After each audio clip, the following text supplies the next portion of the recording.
नाज़रीन programme views time में भलीकार आऊं ऐं अवां जो मेज़बान जुनेद अंसारी।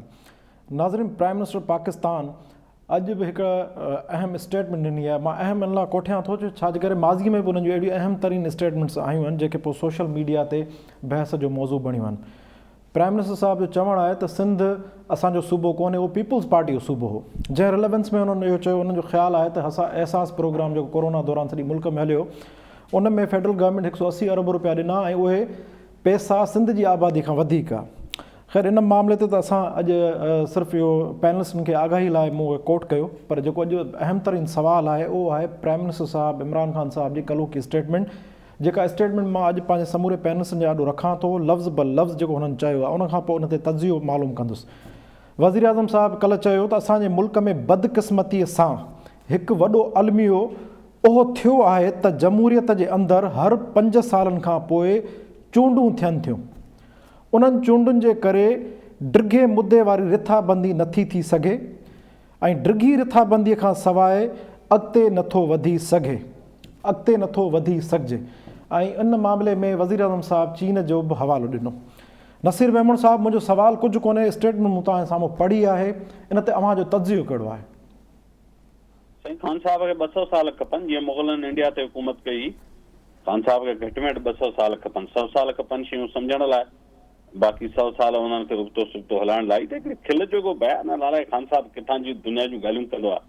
मूंखे तव्हां मुल्कनि जी दुनिया जी लिस्ट खणो जिते इलेक्शन थियनि थियूं, सॼी दुनिया जी खणो, मूंखे ॿुधायो त कहिड़ा मुल्क आहिनि जिते 5 सालनि खां मथे इलेक्शन थींदी आहे, टर्म हूंदो आहे हुकूमत जो।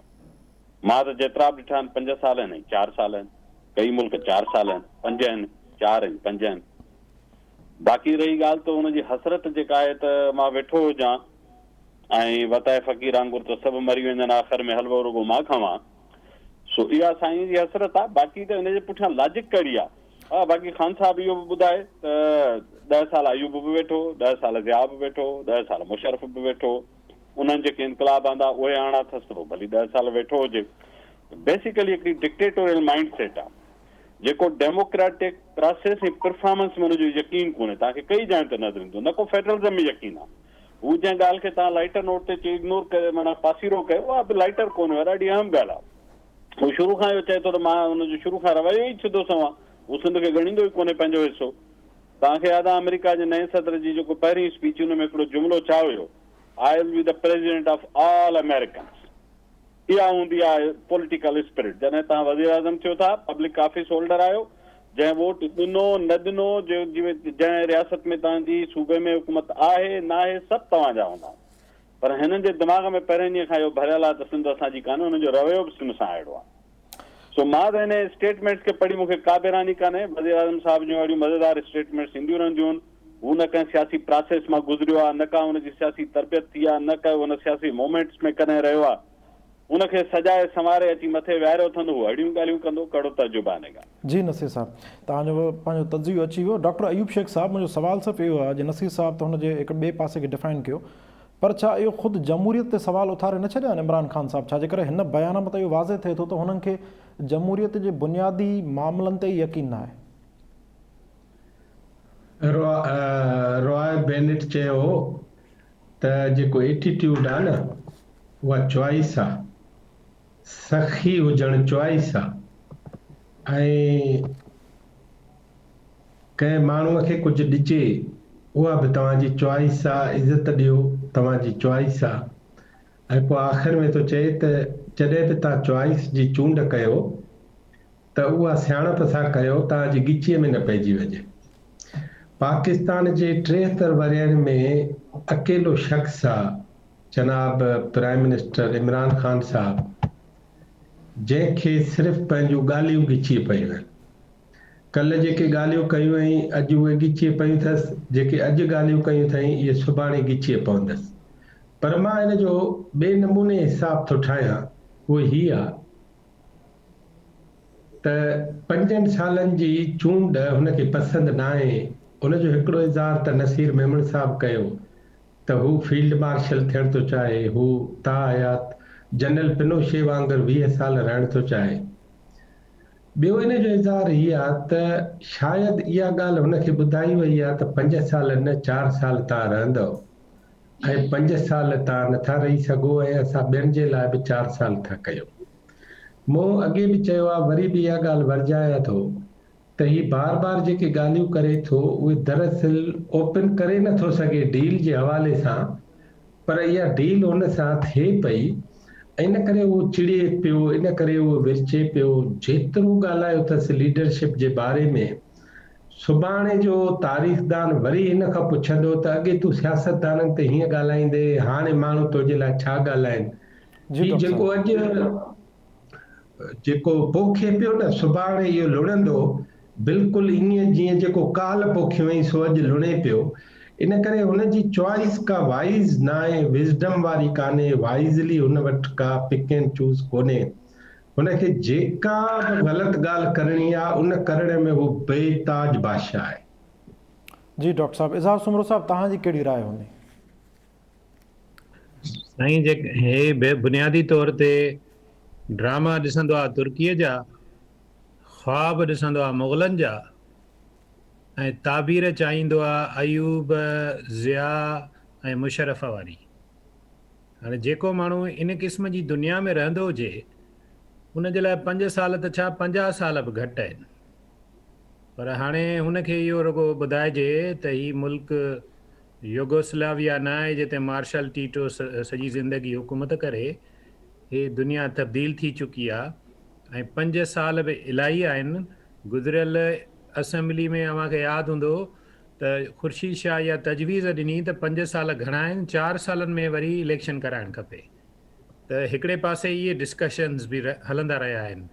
इमरान ख़ान जेका इहा ॻाल्हि करे थो, बुनियादी तौर ते हू जमहूरियत जे ई नफ़ी थो करे न। हुन चयो त हर हफ़्ते आउं असेंबली में ईंदुसि ऐं सवालनि जा जवाब ॾींदुसि, ऐं हीअ मुल्क जे तारीख़ जो शायदि घटि खां घटि असेंबली में ईंदड़ वज़ीर आज़म आहे। हाणे जेको जमहूरियत जो चैंपियन पाण खे हिकिड़े पासे चवे थो, हींअर बि टीवी ते वेठो ख़िताब करे त मूंखां वॾो को जमहूरियत जो चैंपियन न आहे, ऐं ॿिए तरफ़ जेको बुनियादी आइन जे बुनियादी शयुनि जी मुखालफ़त थो करे न। 5 सालनि जो जेको टेन्योर आहे उन आइन जे अंदरि शामिल आहे न, इहा कंहिंजी मर्ज़ी न आहे, कंहिंजी ख़्वाहिश न आहे।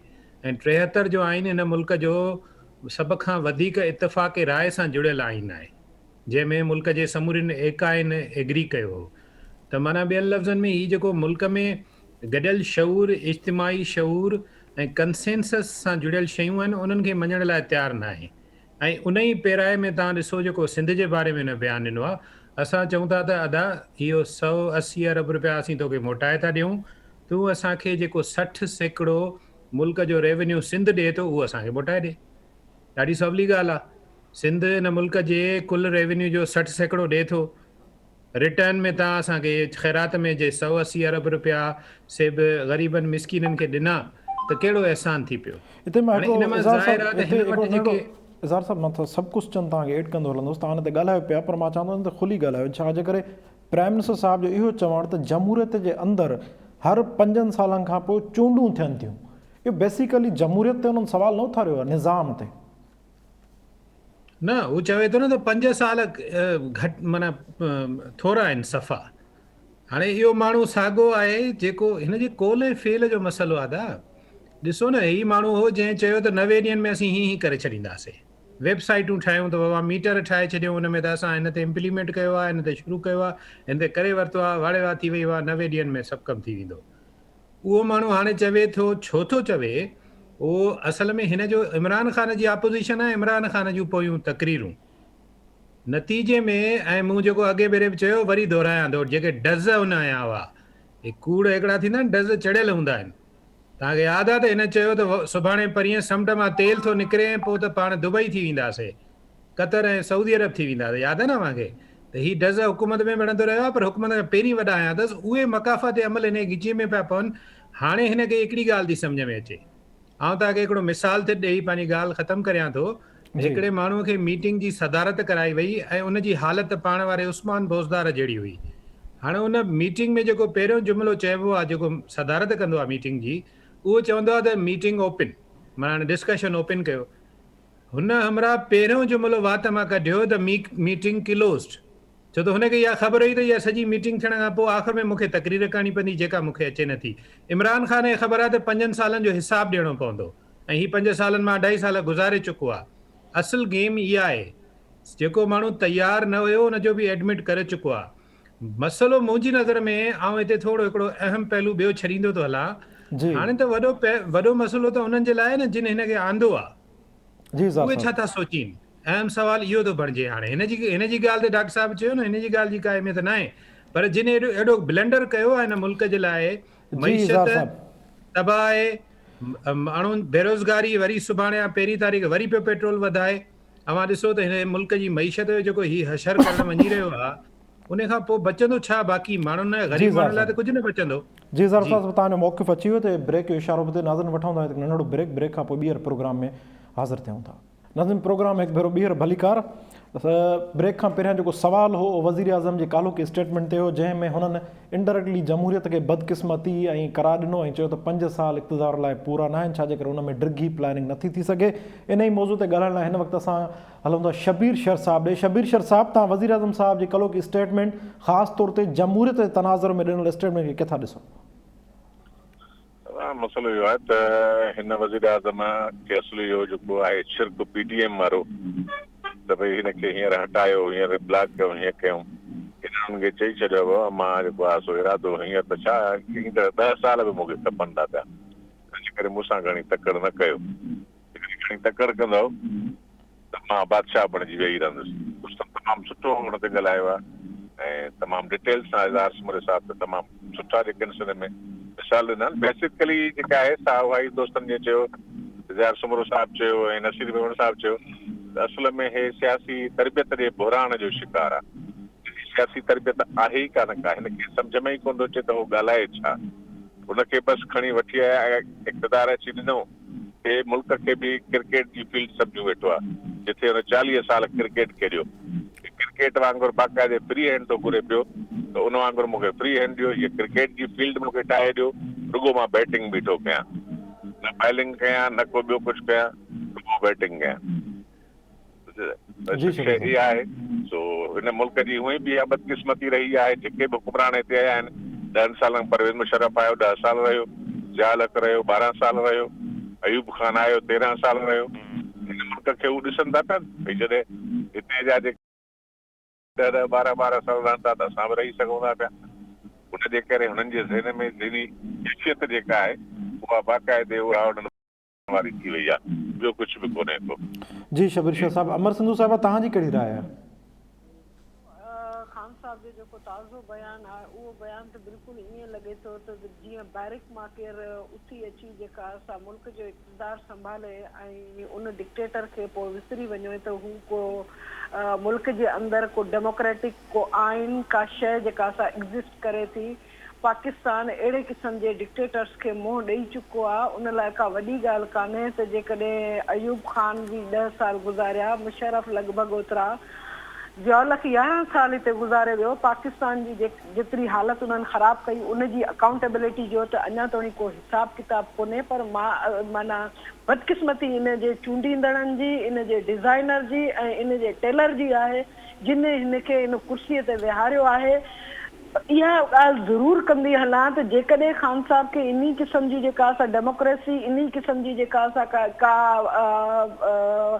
खपे पियो, त हिनखे पंहिंजे मंशूर में इहो वाज़े करणु खपे आहे। मूंखे त माना जेका असां हिन क़िस्म जे बयान ते उन्हनि हुकूमतनि लाइ तमामु घणी हमदर्दी पैदा थी थिए, जेका बेनज़ीर जी पहिरें दौर जी जेका असां 2-2.5 साल न हलणु ॾिनो, उन खां पोइ तव्हां नवाज़ शरीफ़ जी हुकूमत न हलणु ॾिनी, जेके 10-12 साल जेके आहिनि त 2-2 सालनि मां जिन हुकूमतनि खे आउट कंदा रहिया ऐं उन खां पोइ उन्हनि ते इल्ज़ाम हणंदा रहिया त हीअं न थियो, उहो न थियो। अॼु उन्हनि जो ख़ान साहब चवे थो त मुंहिंजे लाइ 5 साल नाकाफ़ी आहिनि। हिनखे ॿुधाइणु खपे त 5 साल हुजनि या 10 साल हुजनि, शयूं पंहिंजे विजन सां, शयूं पंहिंजे मनसूबाबंदी सां, शयूं पंहिंजे जेका असां रूल ऑफ लॉ जी जेका असां उन सां ॾिठियूं वेंदियूं आहिनि।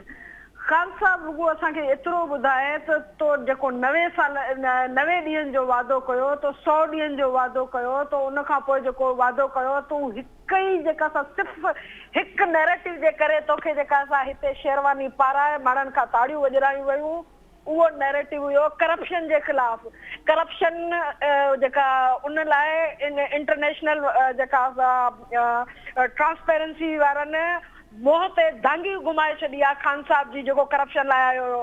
इन खां पुछियो वञे त वोट वरितो छाजे लाइ हुयो? जंहिंजे लाइ वोट वठी आयो आहीं, फ़िलहाल तोखे उहो सर्व करणो आहे, उन खां पोइ तोखे ॿियो कुझु करणो आहे। तूं वरी वोट वठी अचिजांइ। जेका सा डेमोक्रेटिक हुकूमतनि लाइ जेका सा इहा ॻाल्हि जेका सा हो कान्हे इन में ख़ासि तौर ते जेकॾहिं तव्हां अमेरिका जा ॾिसो 2 टर्म अची चुका आहिनि। इनखे जर्मनी जी जेका सा उनखे ॾिसो त 2 टर्म जेके त गुज़ारे विया आहिनि। तूं जेकॾहिं कारकर्दगी बहितर कंदे त तोखे जेके इहे पाकिस्तानी जिन तोखे आंदो आहे उहे तोखे 15 साल लाइ बि तोखे बर्दाश्त करे सघनि था, पर जंहिं तुंहिंजी कारकर्दगी आहे हू माण्हू जिन तोखे आंदो आहे। मां सभु कुझु चवनि मुख़्तसर, तव्हां मूंखे मुख़्तसर हिन सभु कुझु जो जवाबु ॾिजो जेको मां सभिनी तजिए निगारनि खां सम्झणु चाहियां पिए। ख़ान साहब जो इहो चवणु त जमहूरियत जे अंदरि हर 5 सालनि खां पोइ चूंडूं थियनि थियूं, यानी जमहूरियत जे अंदरि। त पाण जमहूरियत जे करे ई आयो आहे, यानी हू छा जमहूरियत खे ई मञण लाइ तयारु न आहे? ॻाल्हि माना असां जेका असांखे क्लियर थियणु खपे ही आयो कीअं आहे, उहा असां खां वधीक हिनखे ख़बर आहे त उहो कीअं आयो आहे। ही डेमोक्रेटिक तरीक़े सां वाकई वोट सां आयो आहे या हिनखे आंदो वियो आहे, उहो ख़ुदि हिनजी जेका हिन जो बयानियो साबित करे थो त ही जहिड़े तरीक़े सां आयो आहे उन में हिनखे जमहूरियत जे अंदरि 5 साल खपनि था, हिनखे ॿियनि तरीक़नि सां केतिरा साल खपनि था। हिनखे ख़बर आहे त पाकिस्तान जो जेको 73 वारो आइन आहे उहो आइन चवे छा थो पियो। हिन उहो आइन पढ़ियो आहे, जे आइन सां हिन जेको आहे सो कसम खयो आहे त मां हिन सां वफ़ादार रहंदसि। हुन आइन में पाकिस्तान जे पार्लियामानी निज़ाम जो जेको सो तरीक़ेकार कहिड़ो आहे हिनखे उहा ख़बर आहे। जेतिरो जेतिरो ही शख़्स ॻाल्हाए थो ओतिरो ओतिरो पंहिंजो पाण खे एक्सपोज करे थो। हिन लाइ अञा बि बहितर इहो आहे त ही घटि ॻाल्हाए, माण्हुनि सां न मिले, पंहिंजे ऑफिस में हुजणु खपे ऐं ही जेतिरो ॻाल्हाईंदो न रुगो एक्सपोज थींदो पर हक़ीक़तनि ही जेको आहे सो उन सॼे सिस्टम खे एक्सपोज करे थो जिन हिनखे हिते विहारियो आहे।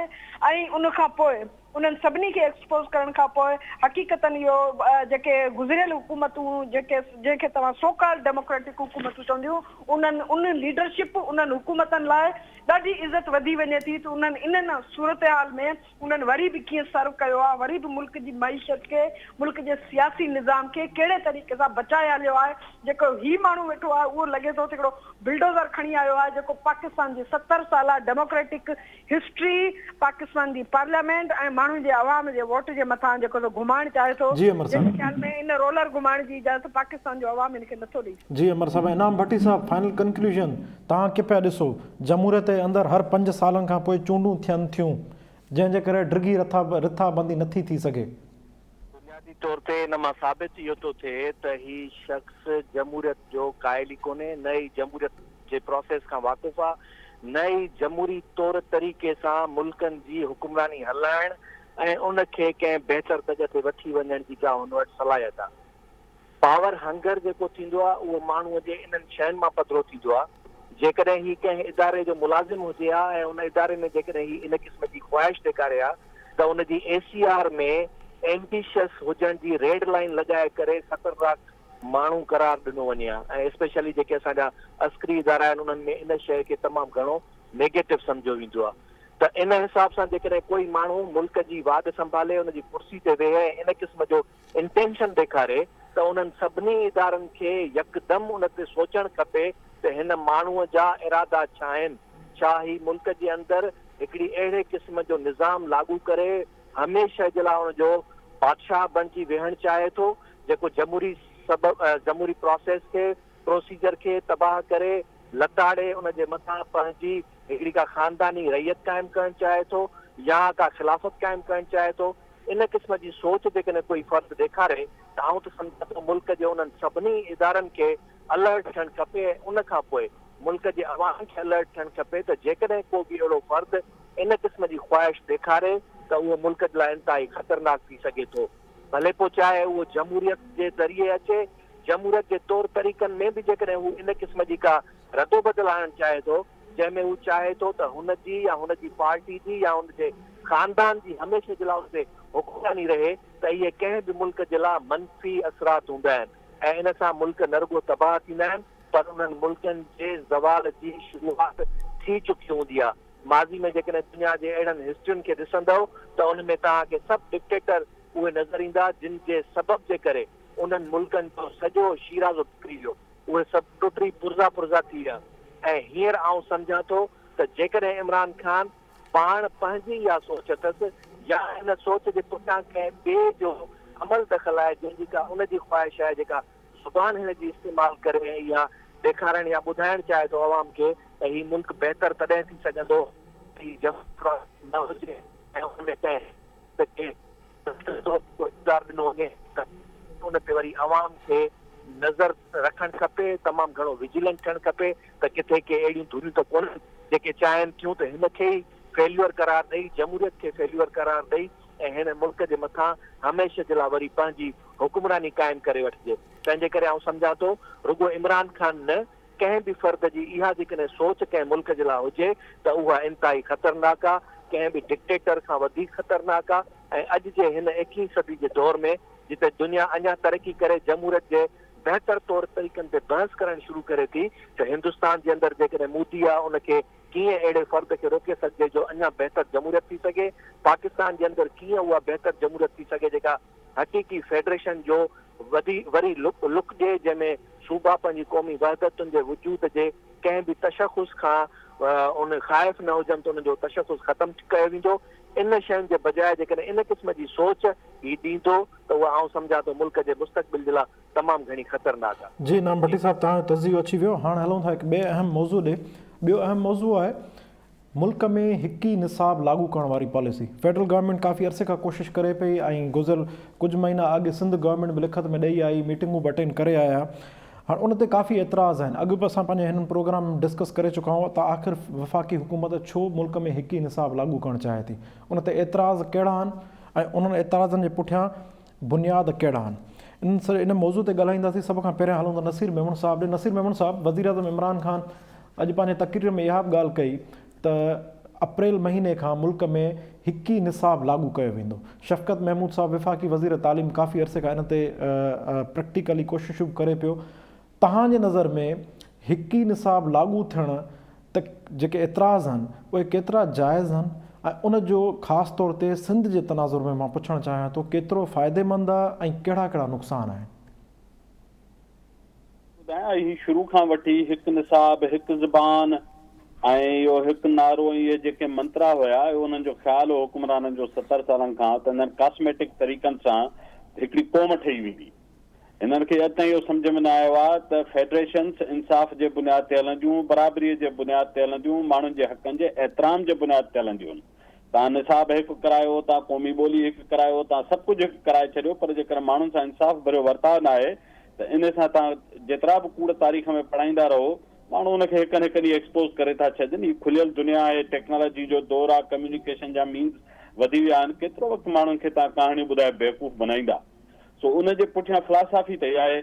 ॿियो छा आहे त उन में पोइ अॻिते हली जीअं 18वीं तरमीम खां पोइ तालीम मुकमल तौर ते सूबनि जे हवाले थियल आहे त हिननि जी इहा ॻणती नर्वसनेस वधी वई आहे त असां जेके कूड़ बदूड़ पढ़ाया आहिनि 70 सालनि खां, उहे किथे वरी सूबा एतिरा न हिमत करणु लॻनि जो वरी उहे असुल हीरोज़ खे वधीक अहमियत मिले, लोकल कंटेक्स ऐं पॉलिटिकल हिस्ट्रीअ जी सही नरेशन अची वञे हुननि जे निसाब में त हू उनखे बि कंट्रोल करणु चाहिनि था।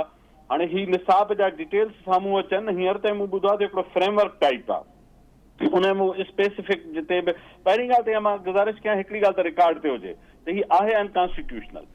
जॾहिं तइलीम सूबाई थी वई त निसाब ॿिया थिया, सभु कुझु सूबे जे हवाले आहिनि, पर उन हूंदे बि हीउ जेको ट्रम्बके जो तरीक़ो हुननि कढियो आहे 18वीं तरमीम खे इनडायरेक्टली ख़तमु करण लाइ, तव्हां ॾिसंदा आहियो जेके तरीक़ा कराची कमेटी, ॿेटनि ते कब्ज़ो, सदारती ऑर्डिनेंस, इहे सभु 18वीं तरमीम में ख़तमु आइनी तौरु न करे सघण जा ॿिया तरीक़ा आहिनि त उनखे कीअं डिमीन कजे। सो इन जो लॉन्ग टर्म में मुंहिंजे ख़्याल में त इहो फ्यूटाइल एक्सरसाइज़ आहे। इहो अॻु में बि हुक्मरान कंदा रहिया आहिनि। कोशिशि हूंदी त कूड़ी तारीख़ माण्हुनि जे ॿारनि जे मथां मटिजे, कूड़ो निसाब मटिजे, पर मां हिनखे अनकॉन्स्टिट्यूशनल सम्झां थो। इन जी मूंखे का लॉन्ग टर्म में सर्वाइवल कोन थो नज़र अचे हिन हिकमत अमली जो, अॻु बि नाकाम साबित थी आहे। जी नसीर साहब, डॉक्टर अयूब शेख साहब, जीअं नसीर साहब चयो त हीअ सभ खां पहिरियां त अनकॉन्स्टिट्यूशनल मूव आहे, उहो इन जे करे जो 18वीं तरमीम खां पोइ निसाब त सूबाई मामिलो आहे, त विफ़ाक़ आख़िर छो बज़द आहे इन्हनि मामलनि खे अॻिते वधाइण लाइ? तव्हां पहिरियां यकसा निसाब कयो था, पर जेके 2,22,00,000 ॿार स्कूलनि खां ॿाहिरि आहिनि उन्हनि जे लाइ यकसा निसाब छा कंदो? यकसा निसाब उन्हनि खे स्कूलनि में कीअं आणींदो? इन जो मतिलबु आहे त यकसा निसाब तव्हांजे मसइलनि जो हल उन्हनि 2,20,00,000 ॿारनि लाइ नथो ॾे। अचो इन्हनि खे बि विसारियो, 2,20,00,000 बालिशाही, बागड़ी, सिंधी, पश्तून, पंजाबी जेके बि ॿार आहिनि उन्हनि खे विसारियो। करे डॉक्टर था साहब, इहो अचो। तारीख़ी हवाले सां तव्हांजा बिल्कुलु मिसाल मौजूदु आहिनि, पर मां पुछां पियो त हीअ जो मिसाल तौरु हिकिड़ो ॿियो बि ॻाल्हि साम्हूं अचे थी त 18 तरमीम खां पोइ बजट जेका आहे उहा ट्रांसफ़र थी आहे सूबनि ॾे, उहा फेडरल गवर्नमेंट खे हिकिड़ी अख में खटके थी। छा इहो बि हिकिड़ो रीज़न आहे? मुंहिंजो जुनैद साहब, मां तव्हांखे ॿुधायां, रुगो तालीम न, रुगो हेल्थ न, पर पाकिस्तान जे अंदरि समूरो जेको बि शोबो आहे उहे सभु जो सभु शोबा 18 तरमीम जो मामिलो न अथव। पाकिस्तान इक़्तिसादी तौरु एतिरो कंगाल थी वियो आहे जो हाणे उन्हनि खे मदद करण वारो, कर्ज़ ॾियण वारो, माफ़ करण वारो मुल्क बि न बचियो आहे। आलमी वबा में त समूरी दुनिया सां साॻिया ई मसइला रहिया आहिनि। इन करे पाकिस्तान इक़्तिसादी तौरु हर रोज़ जीअं इज़हार साहब ॻाल्हि कई न त वरी पहिरीं तारीख़ खां पेट्रोल पिया वधाइनि, महीने में 3 दफ़ा पेट्रोल वधाए, उन ते लेवीज़ जा जेके अरबे रुपया अवाम खां ई कढंदा, असल में ही मुल्क हाणे अवाम सां था हलाइनि। अवाम जी सुभाणे रत कढंदा ऐं सुभाणे चवंदा त असांखे रत जूं जेके बोतलूं आहिनि अॻे 300 रुपए मिलंदी, तव्हां खां 200 रुपए था वठूं। हिननि खां इहे मुल्क कोन थो हले। हिन मुल्क जे लाइ इक़्तिसादी तौर ते, सियासी तौर ते, आइनी तौर ते, अख़लाक़ी तौर ते, मज़हबी तौर ते, आलमी ऐं लोकल तौर ते हिननि खे हिकिड़ो नओं चार्टर ठाहिणो पवंदो। ही सभु जो सभु जेके ॻाल्हियूं आहिनि न, इहे रुगो असां ऐं तव्हांखे फेराइण लाइ, हेॾां खां होॾे करण लाइ, असल ॻाल्हि इहा अथव हिननि खां मुल्क नथो हले। जी डॉक्टर साहब, तव्हांजी कंक्लूडिंग रिमार्क्स अची आहे जो मुल्क में इक़्तिसादी बहरान आहे ऐं मुल्क हले न पियो, उनजे लाइ इहे सिर्फ़ु डाइवर्जन आहिनि। इज़हार साहब, निसाब स्पेसिफिक तव्हांजी राय कहिड़ी आहे? ॾिसो, हिकिड़ी शरारत हिननि इहा कई जो 2013 में जॾहिं सूबनि वटि जॾहिं अची वियो खातो तालीम वारो, त शुरूआति में ही हिकिड़ो वफ़ाक़ी तालीमी ऐं ट्रेनिंग जो खातो हुयो, यानी कि वफ़ाक़ जे हथ वस, यानी कि इस्लामाबाद ॿियनि लफ़्ज़नि में जे अंदरि ई हिन जी अख़्तियारी हुई ऐं हिन जो पावर हो वज़ारत जो। ऐं हितां ॻाल्हि शुरू थो करियां। 14 में नवाज़ लीग वारनि जी हुकूमत हुई, उन में गड़बड़ शुरू थी जॾहिं हिन जो नालो मटाए तालीम वारी वज़ारत कयूं ऐं पोइ हिन जा पावर वधाइण शुरू कया विया। असल में शुरूआति उतां थी। ऐं हीउ जेको वज़ीर आयो आहे, हिन खां इहो पुछो वञे त 18 तरमीम खां पोइ अवां कहिड़े कानून तहत सूबनि जे मामलनि में मुदाख़लत करियो था? तालीम निज पिज सूबनि जो अख़्तियार आहे, सूबे जो खातो आहे। ऐं वाज़े तौरु 18 तरमीम में मूं हुनखे रिवाइज़ कयो त 18 तरमीम में वाज़े लिखियलु आहे त निसाब, पॉलिसी एंड इम्प्लीमेंटेशन 3 शयूं सूबे खे करणियूं आहिनि। हिकिड़ी ॻाल्हि जी, हाणे हिननि खे प्रॉब्लम किथां थो थिए? हिननि खे प्रॉब्लम इहो थिए थो जॾहिं सिंध जे निसाब में असां होश मोहम्मद शीदीअ खे हीरो करार था ॾियूं ऐं शेर शाह सूरी मथां रहिजी वियो हुजे असांखां।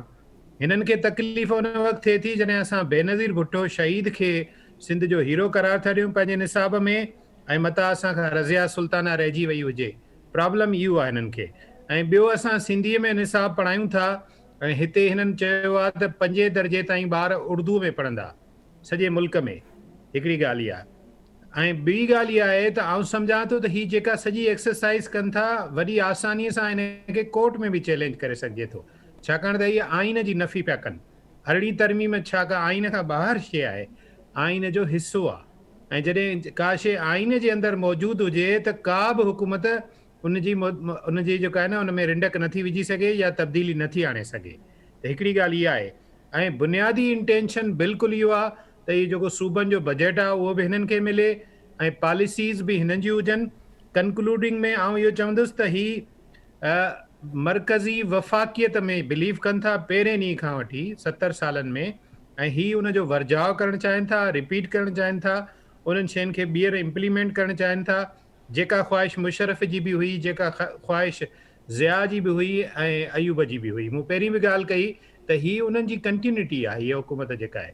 तंहिंजे करे हिन जूं समूरियूं पॉलिसियूं उनजे पस मंज़र में आहिनि ऐं ही जेको हिकु निसाब वारो नारो आहे इहो कंहिं बि तरह एक्सेप्टेबल न आहे। हिते वॾो सवाल सिंध हुकूमत लाइ आहे त उहा मुसलसल हिननि सां सहकार छो पई करे इन मामले में, उहा इन मामले ते स्टैंड छो नथी वठे। जीअं मिसाल हेल्थ। जी इज़हार साहब। शबीर शेर साहब मां तव्हां ॾे पियो अचां। इज़हार सुमरे साहब जो आख़िरी जुमिलो हो, शायदि उन्हनि सां ॿीहर असां कम्युनिकेशन जी कोशिशि कयूं था पंहिंजी ॻाल्हि पूरी करे सघनि। तव्हांजो छा ख़्यालु आहे, सिंध हुकूमत छो न स्टैंड पई वठे ऐं हिकु निसाब खे स्पेसिफिकली तव्हां पंहिंजी राय कीअं ॾींदा हिन मामले ते? मसइलो इहो आहे त वञी ऊंट छो लॻाईंदा आहे, वञी ऊंट इन जे करे लॻाईंदा हुया त सॼी शइ सेंट्रलाइज़ हिननि वटि थींदी। जेके बि ऑफिसूं हूंदियूं अॼु ॾींहं ते वापदा जी ऑफिस किथे आहे? लाहौर में आहे। ऐं वञी ऊंट जो फ़ाइदो कंहिंखे मिलियो? वण जो वधि में वधि फ़ाइदो जेको आहे सो पंजाब खे मिलियो, लाहौर खे मिलियो, पिंडीअ खे मिलियो, साहिवाल खे मिलियो। ठीकु आहे न? जी शबीर साहब। हाणे इहो आहे त हींअर जेके बि प्रिंटिंग प्रेसूं आहिनि उन्हनि जा मालिक बि हींअर जेके सगारनि कोतनि वारा आहिनि उन्हनि मां आहिनि। उनजे करे हिननि जी सोच इहा आहे सदाई जेरे जे लाइ ॿकरी कोन रहिया आहिनि। हिननि खे मुल्क जी परवाह कान्हे का, हे वधि में वधि सस्तो ऐं जल्दी बेनिफिट। जी शबीर साहब। उहो जॾहिं सॼो सेंट्रलाइज़ थींदो, सॼी प्रिंटिंग प्रेस लाहौर में आहे, सॼो निसाब उतां छपबो। सॼे मुल्क जो निसाब जेको आहे हिकिड़ी जॻह ते कंदा, टेक्स्ट बुक बि हिकिड़ी जॻह ते वञी कंदा, ऐं सॼी इम्प्लॉयमेंट वञनि छो कंदा हुया? इन जे करे त जॾहिं वञनि कयो सॼियूं ऑफिसूं जेके बि आहिनि वञी लाहौर में इकठे कयूं त सिंध जे लाइ सभिनी सूबनि जे लाइ नौकरियुनि जा दरवाज़ा बंदि थी विया ऐं सिंध खे वरी। जी शबीर साहब, हिकु भेरो ॿीहर तव्हां सां राब्तो कयूं था, शायदि तव्हांजी लाइन में डिस्टर्बेंस आहे। इनाम भट्टी साहब तव्हां ॾे पिया अचूं। शबीर शेर साहब जीअं ॻाल्हि कई त सेंट्रलाइज़ सिस्टम इन लाइ कयो पियो वञे ज़ाहिर आहे उनजा माली तौर ते हू ज़ाहिर आहे फेडरेशन जे अंदरि पाण वटि अख़्तियार रखणु चाहिनि था। ऐं ॿियो सुवाल जेको इज़हार सुमरे साहब आख़िर में ॻाल्हि कई त सिंध गवर्नमेंट जो किरदारु किथे आहे जॾहिं निसाब तब्दील पियो थिए या तब्दीली ॾांहुं वञे पियो? पहिरीं ॻाल्हि त इहा आहे त वफ़ाक़ी सरकार ऐं उन जा कुझु ख़ासि जेको आहे सो सोच रखंदड़ माण्हू उहे इहो चाहिनि था त हिन पाकिस्तान जे अंदरि हर क़िस्म जे हिसाब सां वन यूनिट क़ाइमु थी वञे, जंहिंमें ही तालीमी वन यूनिट निसाबी वन यूनिट जे बराबरि आहे। ऐं उन जो सॼो तफ़सील जेको आहे सो असुल इहो आहे त हू असांजे क़ौमी तशख़ुस ऐं सभिनी शयुनि खे मेसारणु चाहिनि था ऐं उहा आस्ते आस्ते स्लोली एंड ग्रेजुअली उहा शइ ख़तमु करणु चाहिनि था। सुवाल हिते तमामु वॾे खां वॾो इहो आहे त गुज़िरियल 3 सालनि खां वठी करे नेशनल करिकुलम कमेटी ते कमु थिए पियो। उन में सिंध हुकूमत जो तालीम जो वज़ीर, सिंध टेक्स्ट बुक बोर्ड जो चेयरमैन, उन खां पोइ केतिरा ई ॿिया उन्हनि जा नॉमिनेटेड एक्सपर्ट सब्जेक्ट्स जेके आहिनि नॉमिनेट कया वञनि था, उहे उन ते कमु कंदा रहनि था। न सिंध हुकूमत उन्हनि खे आॾो का रुकावट बणिजी सघी आहे, न उनखे उन करे चैलेंज कयो आहे, न ई कॾहिं उन्हनि इहा ॻाल्हि पब्लिक में आंदी आहे त आख़िर इहो नेशनल करिकुलम उन जी छा सोच छा आहे, उन्हनि जी नियत कहिड़ी आहे ऐं उन सां असांखे नुक़सानु कहिड़ो थींदो। न रुगो इहो पर सिंध हुकूमत 18वीं तरमीम जे इन सॼे अख़्तियार हुजण जे बावजूदि जंहिंमें निसाब जी तयारी खां वठी तालीम खां पोइ उनजे सॼे पॉलिसी ऐं एग्जीक्यूशन में ख़ुदि मुख़्तियार हुअण जे बावजूदि इन शइ जो अख़्तियार जॾहिं उनखे ॾिए थी त उनजो आख़िर कहिड़ो सबबु आहे जो सिंध गवर्नमेंट इहे सभु शयूं ख़ामोशी सां कंदी वञे थी। इन खां अलावा सिंध हुकूमत इन ते न ई को डायलॉग कयो आहे, न संजीदा तरीक़े सां कंहिं एजुकेशनल एक्सपर्ट्स जी का कमेटी तश्कील ॾिनी आहे जेके इन ते वेही करे गौर फिकर कनि त इन सां असांजो क़ौमी नुक़सानु कहिड़ो थींदो। ही 18वीं तरमीम जो ढंढोरो पिटींदड़ जेके दावा था कनि त असां मुल्क खे 18वीं तरमीम ॾिनी आहे, पीपुल्स पार्टी जो वॾो को थोरो थी वियो सिंध जे माण्हुनि जे मथां। इन थोरे खां वधीक असांखे बहितर इहो आहे त भले 18वीं तरमीम न ॾियो पर असां खां इहे शयूं जेके खसजनि थियूं उन्हनि खे आइनी तौर ते कवर त न कयो। तव्हां हिकिड़े पासे चओ था 18वीं तरमीम में असां सभु शयूं वठी आया आहियूं, ॿिए पासे वफ़ाक़ जे उन सहूलियतकार तौर ते सभु शयूं उन्हनि खे करे था ॾियो जंहिंसां असांजो ईंदड़ मुस्तक़बिल जो क़ौमी सॼो जेको शीराज़ो आहे उहो विकिरी वेंदो। पीपुल्स पार्टी जीअं 73 जे आइन जे दौरान शुरू में इन शइ जी इनकारी हुई, इहा साॻी शइ 18वीं तरमीम जे नाले ते ॾेई करे अमली तौर ते हू साॻियो ई कमु कंदा रहनि था। तंहिंजे करे आउं सम्झां थो त वफ़ाक़ सां गॾोगॾु सिंध जे माण्हुनि खे पीपुल्स पार्टी खां ऐं उहा जेका सिंध हुकूमत आहे उन्हनि खां पुछणु खपे त हू इन मामले ते छो ख़ामोश आहिनि ऐं उन ते अमली तरह ते उन्हनि जो साथ छो ॾेई रहिया आहिनि। मूंखे सिर्फ़ु इहो आहे त इन शइ ते असांखे वधीक एतिराज़ हुजणु खपे ऐं इहा शइ ही न रुगो हींअर गुज़िरियल नवाज़ शरीफ़ वारी हुकूमत खां वठी करे उन्हनि सां साथ पाट में कंदा था अचनि ऐं मूंखे यकीन आहे जेकॾहिं पीपुल्स पार्टी खे ईंदड़ वफ़ाक़ी हुकूमत मिली त सभ खां पहिरीं अॻिराई पीपुल्स पार्टी कंदी नेशनल करिकुलम ठाहिण में। जी जी नाम साहब, अमर सिंधु साहिबा तव्हांजी कहिड़ी राय आहे? मां इहो सम्झां थी त ही हिकु दफ़ो वरी जेका असां पाकिस्तान जे मथां गैर आइनी तौर ते 1 यूनिट मणण जी कोशिशि आहे ऐं उन 1 यूनिट मणण जी कोशिशि में जिते जेका असां फाइनेंशियल माना माली वसीलनि ते जेका असां सेंटर जो कंट्रोल मर्कज़ जे कंट्रोल जी ॻाल्हि आहे, उते हिकिड़ी ॿी बुनियादी ॻाल्हि जेका मां तव्हांखे चवणु चाहींदसि उहा इहा आहे त रियासती इदारनि जे अंदरि जेको तालीम आहे तालीम जो शोबो उन्हनि जे लाइ फ़लसफ़ी चवनि था त उहो हिकिड़ो जेका असां दिमाग़ साज़ी ज़हन साज़ी जो कमु करे थो, उहो माइंड ठाहे थो ऐं निसाब जेको आहे सो उहो असांखे ॿुधाईंदो आहे त कहिड़े क़िस्म जो शहरी खपे। तंहिंजे करे हुननि खे जेका सिंधी निसाब जे अंदरि या सिंधी ॿोलीअ जे अंदरि या सिंधी लिटरेचर जे अंदरि हक़ीक़त में मां सिंध जे पॉइंट ऑफ व्यू खां थी ॿुधायां त उन जे अंदरि जेका वुसत आहे ऐं जेका प्लूरलिज़म आहे जेका उन में जेका सहप आहे, मां सम्झां थी त जेकॾहिं हिकु निसाब ठहंदो यकसा निसाब ठहंदो हक़ीक़तनि सभ खां वधीक जेकॾहिं उन में महरूम थींदो त उहो सिंध थींदो। मां इन ॻाल्हि जी बि जेका असां सेकेंड कंदसि इन ते सिंध हुकूमत ते दबाव विझणु खपे त सिंध हुकूमत जेका असां इन यकसा निसाब वारे मामले ते पंहिंजा जेका असां पोज़ीशन वाज़े करे पीपुल्स पार्टी खे हिते फ्रंट रोल प्ले करणु खपे, छाकाणि त सिंध में मुकमल तौर ते ॿोली हुजण जे करे लिखत हुजण जे करे रस्मुल ख़त अलॻि हुजण जे करे असां वटि मुकमल तौर ते हिकिड़ो जेको आहे सूबो पंहिंजो निसाब ठाहे अलॻि तौर ते पढ़ाए सघे थो। यूनिवर्सिटियुनि जो निसाब हुजे, प्राइमरी स्कूलनि जो निसाब हुजे, तंहिंजे करे ही निसाब ठाहे दरअसल हिकिड़ी जंहिंखे चइजे त सॼे मुल्क खे हिकिड़े रंगरूट जेका असां बनाइणु चाहिनि था जंहिंजी इजाज़त नथी ॾेई सघे। जी अमर साहिबा, तव्हांजी राय अची वई। प्रोग्राम जे दौरान इज़हार साहब जो कंक्लूजन रिमार्क्स रहिजी विया। इज़हार साहब, तव्हां मूंखे ॿुधी रहिया आहियो? जी जी, तव्हांजो रिमार्क्स रहिजी विया, आख़िरी पॉइंट्स तव्हां पंहिंजो फाइनलाइज़ कजो। ॾिसो, मूं इहो पियो चयो त हिन में सिंध हुकूमत खे प्रोएक्टिव रोल प्ले करणु घुरिजे ऐं वफ़ाक़ खां इहो पुछणु घुरिजे त अवां हिन सूबे जे जेको आहे सब्जेक्ट में इंटरफेयर छो पिया करियो। बुनियादी मुंहिंजो नुक़्तो इहो आहे ऐं इन ते उहे स्टैंड वठंदा त साॻी तरीक़े सां वफ़ाक़ खे पोइ पैर करणा पवंदा। जीअं सिहत वारे मामले में कराची जे कुझु अस्पतालुनि ते कंट्रोल हासिल करण लाइ वफ़ाक़ कोशिशूं कयूं ऐं पोइ अॻिते हली वफ़ाक़ पैसा न हुजण जे करे सरेंडर कयो। त इन में बुनियादी ज़िमेदारी 18वीं तरमीम जे लाइ उन जी प्रोटेक्शन जे लाइ ऐं आइन ते अमल कराइण जी ज़िमेदारी सिंध हुकूमत जी आहे। ऐं अदरवाइज़ असीं सम्झूं था त ही जेकॾहिं हिकु भेरो वरी हिकु निसाब जे नाले में अहिड़ो निसाब माण्हुनि ते असांजे माण्हुनि ते मड़ींदा जेको असांजे तारीख़ी पस मंज़र ऐं कई मामलनि में मैच न कंदो। ऐं हिन वक़्तु जेको निसाब मौजूदु आहे उन हवाले सां बि आउं हिकिड़ी ॻाल्हि कंदे पंहिंजी ॻाल्हि ख़तमु कंदुसि त उहो 2006 जे निसाब ते ठहियलु आहे ऐं उनखे बि रिवाइज़ करण जी ज़रूरत आहे, छाकाणि त 10 सालनि जे अंदरि उनखे रिवाइज़ करिणो पए थो। त 2016 में इहो कमु थियणु खपंदो। इन में सिंध हुकूमत ऐं उनजे तालीम खाते जी जेका ज़िमेदारी आहे शायदि उहे बि पूरी तरह सां पूरी न करे सघिया आहिनि।